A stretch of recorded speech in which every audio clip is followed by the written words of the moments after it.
आपका प्रियंका जी इस इंट्रोडक्शन के लिए मंच पर बैठे हुए जिला अध्यक्ष महोदय, एआईसीसी के ऑब्जर्वर्स, महिला कांग्रेस, बाकी अन्य प्रवक्तागण, आप सबको मेरा नमस्कार और सबसे ज्यादा पत्रकार बंधुओं को नमस्कार।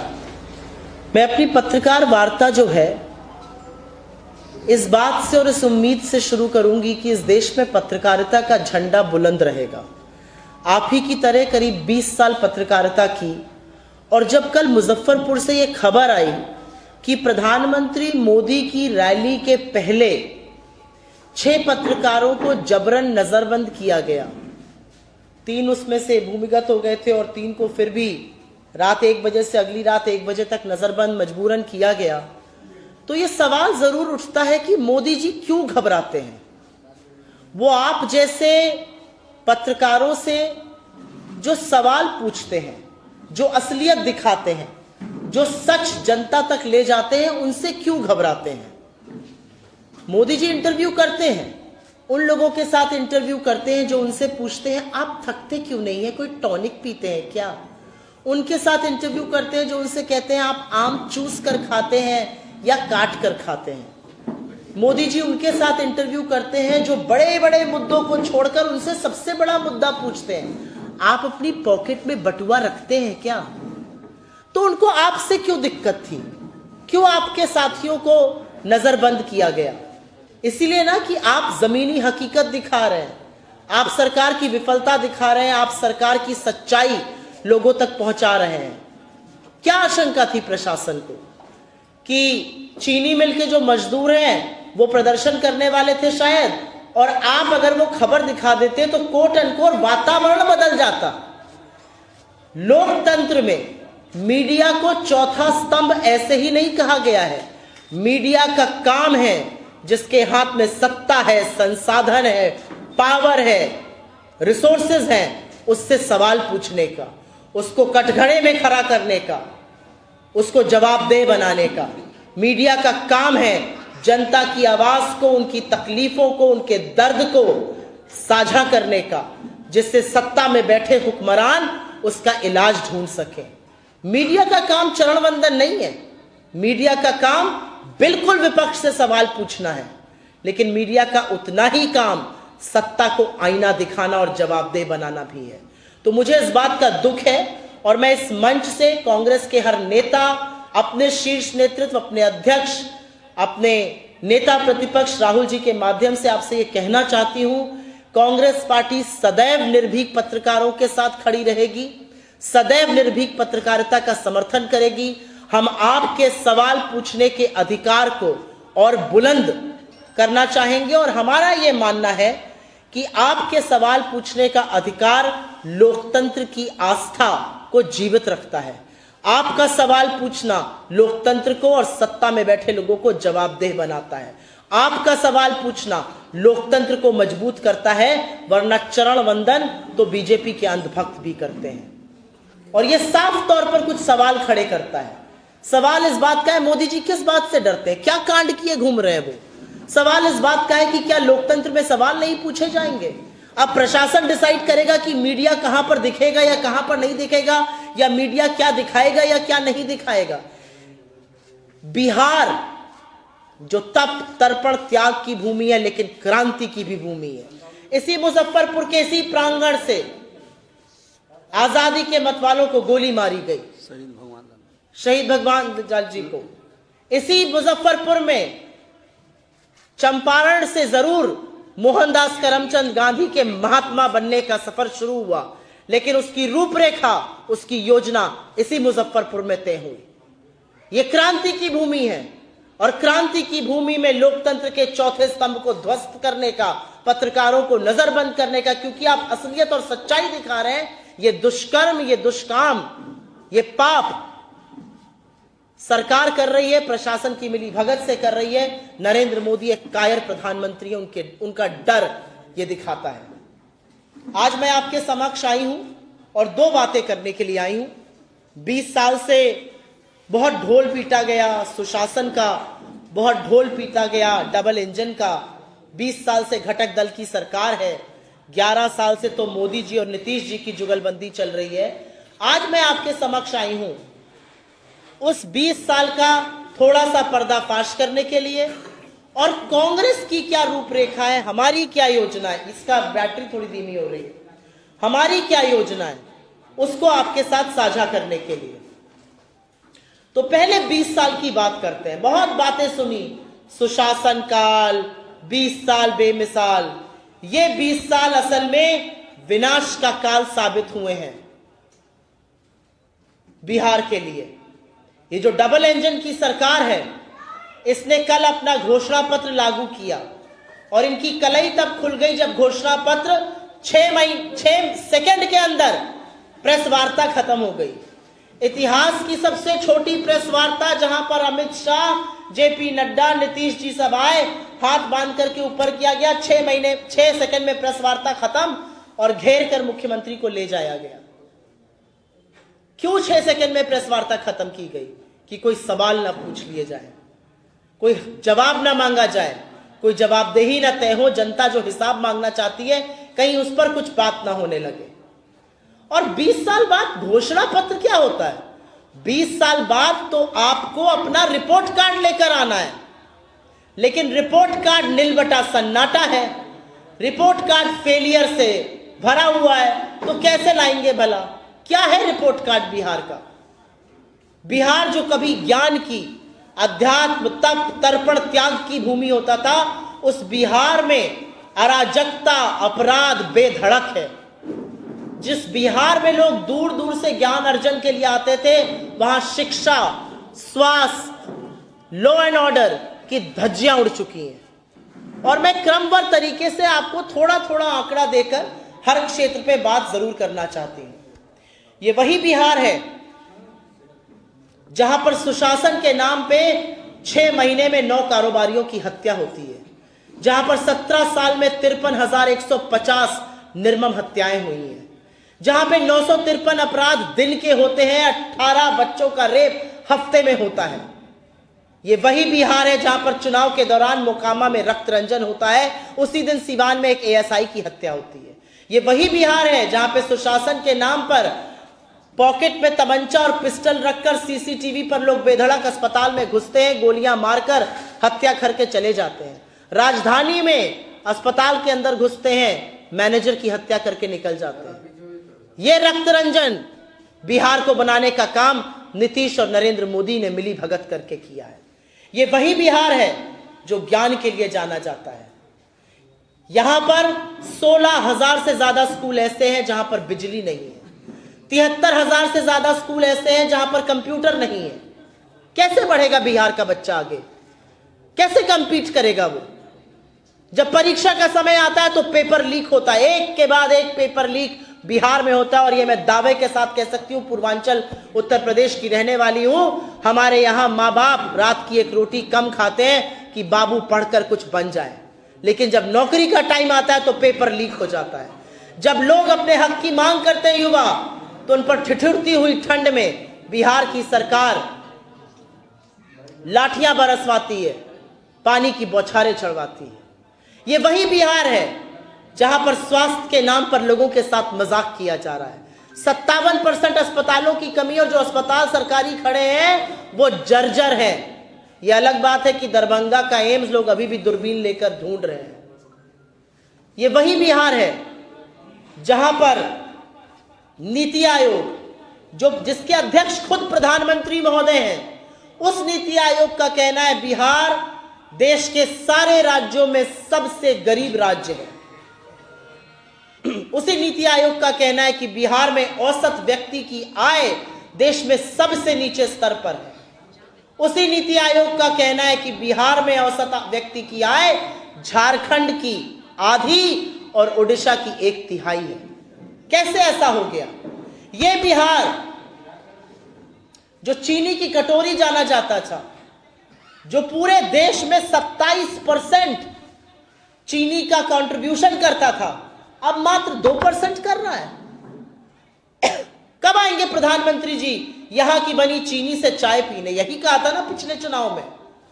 इस बिहार को बड़ी बड़ी बातें करके 1.25 लाख करोड़ का पैकेज देने की बात थी। कहां है वो पैकेज? 70,000 करोड़ तो बिहार में ऐसे खर्चा हो गए जिसका कोई लेखा जोखा ही नहीं है। ये हम नहीं कह रहे हैं, ये सीएजी कह रहा है। 70,000 करोड़ रुपए कहां गए ये किसी को पता नहीं है। असलियत यह है कि निवेश के नाम पर गृह मंत्री अमित शाह के कहते हैं बिहार में इंडस्ट्री नहीं लग सकती क्योंकि बिहार में जमीन नहीं है। शर्म नहीं आती आपको ये कहते हुए? हमारे बच्चों को पलायन करना पड़ रहा है और उसी बिहार में आप 1,000 एकड़ की जमीन 1 रुपए पर, मात्र 1 रुपए पर मोदी मित्र अडानी को देते हैं। 10 लाख से ज्यादा आम के पेड़ कटवाते हैं। किस मुंह से आप 20 साल की बात करते हैं? क्या 20 साल में पलायन थम गया? 3 करोड़ 45 लाख लोग आज भी बिहार के रजिस्टर्ड मजदूर हैं। जब दिवाली आती है, होली आती है, महापर्व छठ का आता है, तो जो ट्रेनें बिहार के लिए आती हैं उसमें गाजर मूली की तरह, भेड़ बकरी की तरह हमारे लड़के, हमारे बच्चे भर कर आते हैं। यह बिहार का आपने हाल करके रखा है 20 सालों में। असलियत यह है कि बड़ी बड़ी बात करने के बजाय बिहार की अगर असलियत की बात करिए तो ना निवेश हो रहा है बिहार में, ना नौकरियां बन रही हैं। लोगों को पलायन करना पड़ रहा है, बच्चों के भविष्य पर संकट है, अपराध का लगातार चल रहा है, लेकिन रेट कार्ड बड़ा है। बिहार में बीए का रेट कार्ड है 70,000 से 1 लाख, नर्सिंग का 3.5 से 4 लाख, पैरामेडिकल का 25,000, टेक्नीशियन का 30,000, बी फार्मा का 3.5 लाख, बीएड का 1.5 से 2 लाख, और तो और पेपर लीक का भी रेट कार्ड है। कौन जवाब देगा इन बातों का? कौन जवाब देगा जो अनिश्चितता बच्चों के भविष्य पर बनी हुई है? एक से एक पेपर लीक होते हैं। नीट पीजी परीक्षाओं का रेट लिस्ट 70 से 80 लाख, नीट यूजी का रेट लिस्ट 30 से 40 लाख, बैंक पीओ 20 लाख में, एसएससी 20 लाख में, पुलिस एसआई 25 लाख में, पुलिस सिपाही 15 लाख में, पटवारी 15 लाख में, टेट और रीट भी 10-10 लाख में। कहां से लाएगा गरीब आदमी? कहां से लाएगा गरीब बनाई अपने बच्चे को पढ़ाना, उसको नौकरी दिलवाना, अपना पेट काट कर? यह भी करके देख लिया। जब बच्चे मेहनत करते हैं, पढ़ लिख कर इम्तिहान देते हैं, तो आपके पेपर माफिया उन पेपरों को लीक करते हैं। और इसलिए जरूरी है कि बिहार में क्या होना चाहिए। बड़ी बड़ी बातें हो रही हैं, लेकिन असलियत यह है कि बिहार में एक नई सोच, एक नए स्वरूप, एक नई योजना की जरूरत है। बिहार में जरूरत एक ऐसी सरकार की है जो लोगों का दुख, लोगों का दर्द, लोगों की पीड़ा समझे, जो बिहार को झांसा ना दे, जो डबल इंजन की फर्जी बातें ना करे, जो बात करे बिहार में रोजगार बनाने की, बिहार में निवेश की, महिलाओं के सशक्तिकरण की। और इससे पहले कि मैं कांग्रेस और महागठबंधन की योजनाओं का उल्लेख करूं, मैं आपके सामने कुछ बातें, कुछ चीजें रखना चाहती हूं। जब बिहार चुनाव के मुहाने पर आया तो एकदम से नीतीश जी और मोदी जी को नई नई योजनाएं आने लगी। 6 तारीख को चुनाव है, 17 को, 24 को, 31 को और अब 7 को महिलाओं के खाते में आप किस्त भेज रहे हैं। आपको क्या लगता है बिहार की महिला इतनी मूर्ख है? बिहार की महिला सब समझती है। वो जानती है आप उसके वोट को खरीदने का इंतजाम कर रहे हैं, वो ये पैसा भी रखेगी और आपको वोट भी नहीं देगी। तमाम प्रबुद्ध पत्रकार आपके जैसे जहां कैमरा लेकर जा रहे हैं, वहां पर महिलाएं खुलकर स्वच्छंद रूप से बोल रही हैं। अगर यही करना था तो 20 साल में क्यों नहीं किया? चुनाव के 1 महीने पहले ये जुमला क्यों कर रहे हैं? 10,000 में कौन सा रोजगार बनता है? क्या ये महिलाएं ये नहीं समझती कि मध्य प्रदेश में आप लाडली बहिना का 1,500 3,000 करने वाले थे, आपने नहीं किया? क्या ये महिलाएं ये नहीं समझती कि आपने दिल्ली में वादा किया था महिलाओं को पैसे देने का, आपने नहीं दिया? क्या ये महिलाएं नहीं समझती कि महाराष्ट्र की लाडकी बहना का पैसा बढ़ाना तो दूर, आपने 25 लाख महिलाओं को उस योजना के बाहर कर दिया? ये महिलाएं सब समझती हैं। इसीलिए मैंने कहा बिहार क्रांति और ज्ञान की भूमि है। यह आपको सबक सिखाएगा। आपने बिहार को मूर्ख बनाने का, बिहार को छलने का और बिहार को रिश्वत देने का जो दुस्साहस और जो पाप किया है, उसका हिसाब बिहार आपसे लेगा। और अब मैं आपसे साझा करना चाहती हूं महागठबंधन की क्या योजनाएं हैं और उसके पीछे क्या सोच है। हमारी बड़ी योजना है कि हम हर परिवार में एक सरकारी नौकरी दें। और क्यों हम सरकारी नौकरी की बात कर रहे हैं? क्योंकि प्राइवेट नौकरी आज है, कल रहे ना रहे इसका नहीं पता है।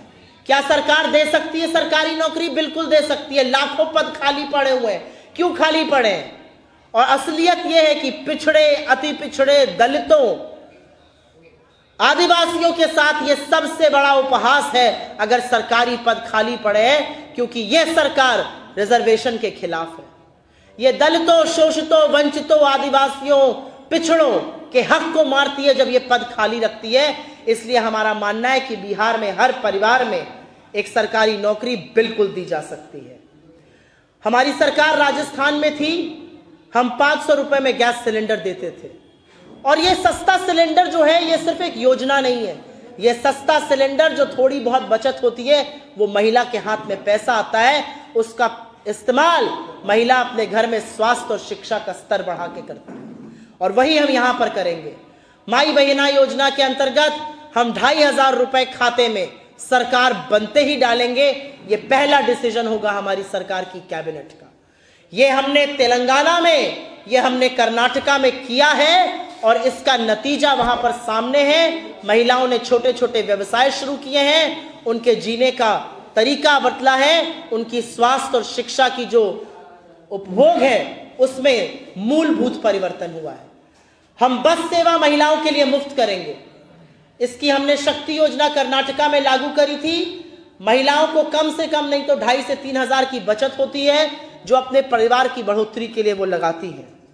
हम 200 यूनिट बिजली मुफ्त करेंगे, क्योंकि कहीं ना कहीं ये पारिवारिक बचत में कंट्रीब्यूट करेगा और जरूरी है करना, क्योंकि इतनी महंगाई और बेरोजगारी में परिवार की बचत होनी जरूरी है। हम वृद्धजनों को 1500 की पेंशन देंगे। हम दिव्यांगों के लिए 3000 की पेंशन की बात कर रहे हैं। हम जीविका दीदियों के लिए 30,000 की सैलरी की बात कर रहे हैं। पत्रकारों को रहने के लिए हॉस्टल और मुफ्त इलाज देंगे, क्योंकि मैं ये जानती हूं कि तमाम एसेंशियल सर्विसेज, जब कोरोना काल आया तो मैं ये जानती हूं कि आशा, आंगनवाड़ी, मेडिकल लोगों के साथ अगर कोई उस त्रासदी में भी काम कर रहा था तो वो आप कर रहे थे। आपको अगर कुछ हो जाता है तो आपके परिवार पर विपदा आ जाती है। इसलिए हमारा मानना है कि आपके इलाज की उचित व्यवस्था होनी चाहिए। वकीलों के लिए 10 लाख जीवन बीमा और 15 लाख स्वास्थ्य बीमा की हम बात कर रहे हैं, और ऐसी तमाम योजनाएं हैं। ये सुनने में हर वर्ग के लिए योजना है, क्योंकि कहीं ना कहीं आज देश दोहरा दंश झेल रहा है।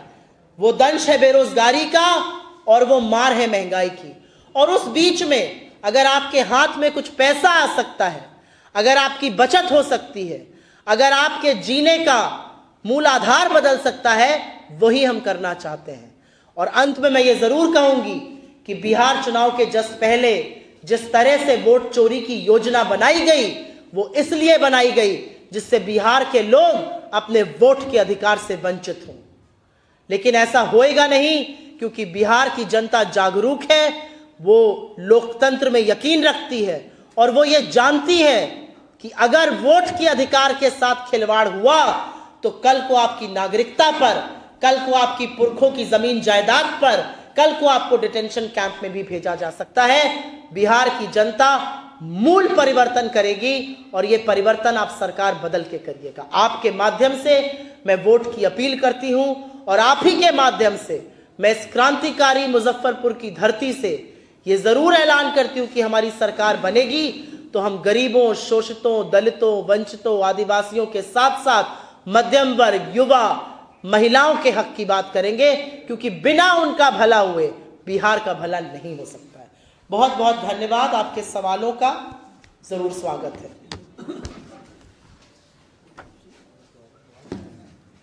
कोई सवाल अगर आपके हो तो?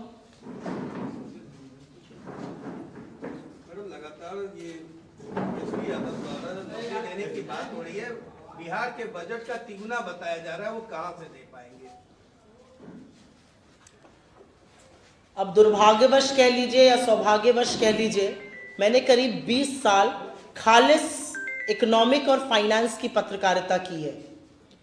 और एक बड़ी विडंबना है कि जब देश के धन्ना सेठों का कर्जा माफ होता है या जब देश के धन्ना सेठों के लिए कॉर्पोरेट टैक्स कटता है तो उसको ये पिंक पेपर्स या उसको तमाम बुद्धिजीवी वर्ग इंसेंटिव बताता है, उसको कहता है इससे निवेश बढ़ेगा, इससे नौकरियां बढ़ेंगी।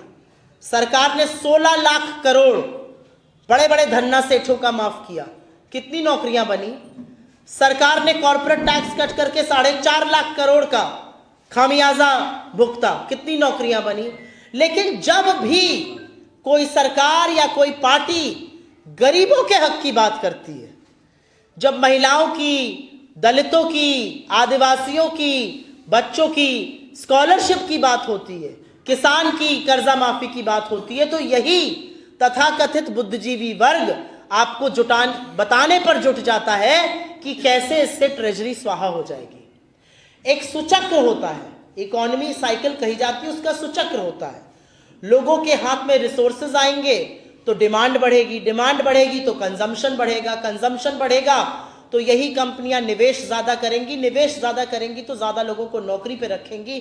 जितने ज्यादा लोग नौकरी पर रहेंगे उतने ज्यादा लोगों के हाथ में डिस्पोजेबल इनकम आएगी। और हमारा मानना है कि बिहार में नौकरी बनने से लोगों के हाथ में जो डिस्पोजेबल इनकम आएगी उससे बिहार सरकार का रेवेन्यू भी बढ़ेगा, इंटरनल एक्रूवल्स भी बढ़ेंगे, तमाम जो पद खाली पड़े हुए हैं पहले वही भर दिए जाएं तो बहुत बड़ी बात हो जाएगी।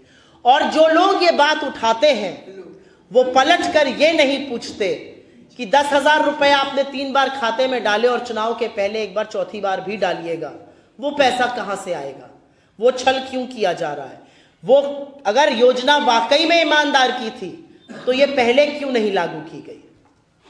जी, आपने अडानी की बात की है कि अडानी को जमीन दिया गया, आपकी सरकार जब राजस्थान में थी सरकार ने भी अडानी को जमीन दिया है? 1 रुपए में तो नहीं दी थी, 1 रुपए में तो नहीं दी थी। हम आपके सामने एक चीज साझा करना चाहती हूँ और क्लियर करना चाहती हूँ, कांग्रेस पार्टी निवेश के खिलाफ नहीं है। हम बिल्कुल चाहते हैं कि बिहार में बड़े बड़े कारोबारी आए, हम बिल्कुल चाहते हैं बिहार में बड़े बड़े इंडस्ट्रियलिस्ट आए, बिहार में कल कारखाने लगे, बिहार में आकर नौकरी बनाए। इधर से हट जाइए, इसके सामने से हट जाओ, धन्यवाद। बिहार में बड़ी नौकरी बने, बिहार में निवेश हो, बिहार में कारोबार लगे, हम उसके खिलाफ नहीं हैं। हम आपको बताते हैं हम मुखालिफत किस चीज की करते हैं। हम मुखालिफत क्रोनिक कैपिटलिज्म की करते हैं। आप टेंडर निकालिए, टेंडर में 10 लोग आए, जिसकी लोएस्ट बिडिंग है उसको आप धंधा दीजिए, कोई दिक्कत नहीं है। राजस्थान की हमारी सरकार ने टेंडर निकाला था, जिन महाशय का आपने नाम लिया वो लोएस्ट बिडर थे, टेंडर पारदर्शी तरीके से आया, उनको धंधा दिया गया। यहां पर 1000 एकड़ जमीन 1 रुपए में दी जा रही है, 10 लाख पेड़ काटे जा रहे हैं और ढोंग हो रहा है मां के नाम पर एक पेड़ लगाने का। तो सवाल नहीं पूछा जाएगा मोदी जी से, सवाल नहीं पूछा जाएगा अमित शाह जी से कि किस मुंह से आप पटना में बैठकर बतियाते हुए कहते हैं कि बिहार में इंडस्ट्री नहीं लग सकती क्योंकि जमीन नहीं है। बिहार में 20 साल में इंडस्ट्री इसलिए नहीं लगी क्योंकि आपने बिहार में इंडस्ट्री लगाने की कोई योजना नहीं बनाई। आज भी जब आपसे जवाब मांगा जा रहा है तो आप 15 साल और 10 साल गिना रहे हैं। 20 साल से सरकार में आप हैं, जवाब आपको अपने शासनकाल का देना पड़ेगा। 20 वर्षों की चर्चा क्यों कर रहे, 25 वर्षों की क्यों नहीं?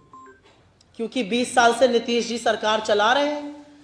मीडिया ने भी उनको सुशासन बाबू का बहुत तगमा दिया है, बड़ी बड़ी बातें होती हैं, डबल इंजन कहा जाता है। 11 साल से तो मोदी नीतीश जी की ही जुगलबंदी चल रही है। तो झुंझुना जो बजाया जा रहा है 20 साल से, जो डफली बजाई जा रही है, जब वो डफली ढोल की कलई खुल रही है तो 20 साल की ही बात होगी ना। चुनाव जब 20 साल से जो सत्ता में काबिज हैं, हमारे उनके बराबर है तो किसकी बात होगी? 20 साल की बात होगी, वही बात हम कर रहे हैं। जो समस्याएं आप बता रहे हो तो 35 वर्षों से नहीं, अब ऐसे तो आप बोल दीजिए कि समस्याएं तो आतंक काल से हैं। सवाल किससे पूछा जाएगा? आज जब बिहार चुनाव के मुहाने पर आया है तो आप मुझसे तो नहीं पूछिएगा आपने इंडस्ट्री क्यों नहीं लगाई, आप बीजेपी या जेडीयू के नेता से ही पूछिएगा ना 20 साल में इंडस्ट्री क्यों नहीं लगी। जब हमारी सरकार बनेगी चुनाव के बाद और 2030 में जब मैं अगली प्रेस वार्ता करने आऊंगी या कुछ बात आपसे करने आऊंगी, तब आप मुझसे जरूर पूछिएगा और लताड़ कर पूछिएगा कि आप लोगों ने क्या क्या किया, और मैं आपको अपनी उपलब्धियां गिनाऊंगी। लेकिन 20 साल से जो सरकार सत्ता में है, जिसके खिलाफ एंटी इनकम्बेंसी है, जो निर्वाचन के लिए पुनः वोट मांग रही, तो सवाल तो उसी से पूछेंगे। आज बजाय वोट मांगने के, मैनिफेस्टो के, वादे करने के, मुझे तो लगता था पारदर्शिता की डिमांड यह है कि वो बताएं कि हमने 20 साल पहले वादे क्या किए थे, 20 साल में उपलब्धियां क्या की। वो क्यों नहीं है? अगर नीतीश कुमार फिर से शामिल होते हैं आपकी तरफ, तब तो उनकी सारी जो कमियां हैं वो पूरी हो जाएंगी। अब नीतीश कुमार जी क्या करते हैं, इसका जवाब तो नीतीश कुमार जी ही दे सकते हैं। लेकिन मैं उनको सम्मान देते हुए इस बात का जरूर उल्लेख करना चाहती हूं कि जो उनके साथ उनके घटक दल बीजेपी कर रहा है वो बहुत अपमानजनक है। मुझे लगता है जिस तरह से उनकी घेराबंदी करके कल उनको 6 सेकंड में निकाल दिया गया, उनको बोलने नहीं दिया जा रहा है, जिस तरह से 2020 में कहा गया था उनके नेतृत्व में चुनाव लड़ा जा रहा है, 2025 में कहा जा रहा है एमएलए डिसाइड करेंगे, उनका जो अपमान कर रहे हैं, तो मुझे लगता है कि इस पर मैं टिप्पणी ना ही करूं उनके विरोधी दल होने से, उनके घटक दल वाले करें तो ज्यादा अच्छा रहेगा। चुनाव के बाद नीतीश जी के स्वागत के लिए आप तैयार हैं क्या? किसके लिए? चुनाव के बाद नीतीश जी के स्वागत के लिए फिर तैयार है क्या? चुनाव के बाद महागठबंधन की सरकार बनेगी, मुझे नहीं लगता कि हमें किसी का स्वागत या सत्कार करना पड़ेगा।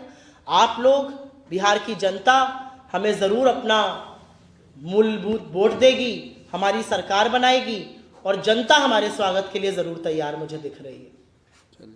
बहुत धन्यवाद आप लोगों का जी। आज आप जब आई हैं यहाँ तो आपको समय लगा, कारण सड़क जाम, हाजीपुर पे थोड़ा जाम था जी हाँ, मुजफ्फरपुर में सड़क, और मुजफ्फरपुर में भी काफी जाम दिखा, क्योंकि मुझे लगता है थोड़ी बारिश की वजह से भी थोड़ा जो सकरे रास्ते थे आते हुए जरूर जाम दिखा थोड़ा बहुत। पहले 5 साल पहले मुजफ्फरपुर की जनता ने कांग्रेस विधायक को चुना था, भाजपा को हटा। 5 सालों तो मुजफ्फरपुर की सारी समस्या, यहाँ के मुजफ्फरपुर की ट्रैफिक की समस्या यहाँ के विधायक ठीक कर देंगे। सरकार का कोई काम नहीं है, केंद्र सरकार का, राज्य सरकार का हाईवे बनवाना, सड़कें बनवाने का कोई काम नहीं है। हाजीपुर में अगर जाम लग रहा है तो बाईपास निकलवाना या फ्लाईओवर बनवाना उनका कोई काम नहीं है। फिर तो ये मान लिया जाए कि सरकारें जो 5 साल के लिए चुनी गई हैं वो झुंझुना बजाने के लिए चुनी गई थी, 5 साल बाद झुंझुना फिर बजा रही हैं, पर जनता ये झुंझुना पहचान चुकी है। आप लोग इस पर भले सवाल ना पूछें।